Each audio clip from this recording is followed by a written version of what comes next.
mga idol, update tayo sa Concert MX12 Plus na mixer nito. Sa simbahan nito, sinerbisan ko to doon pero sira kasi itong board, sunog to, sira tong MOSFET nya tsaka tatlong resistor dyan, sunog. So itong MOSFET walang nabili dito sa Pilipinas, walang kaparehas.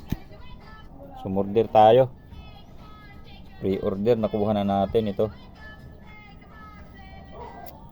Original din yan ang board, original din ito.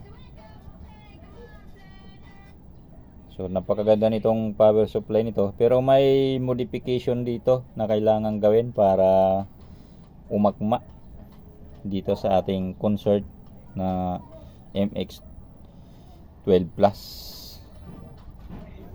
So okay, binuksan na natin ang likod nito mga idol. Ito na.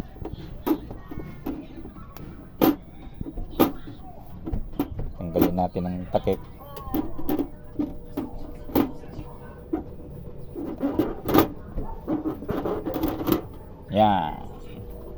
Yan ang laman yan. Original na Concert ito. So dito yan nakalagay yung power supply. Yan, nasunog. So ngayon ilalagay na natin tong power supply para magamit na to. Bali ang supply pala nito, itong malapad ay may 48 and 15. Tapos ito 5 and 5. So okay mga idol, hanggang dito lang muna. Update po ulit pagka natapos natin itong power mixer. Alright mga idol.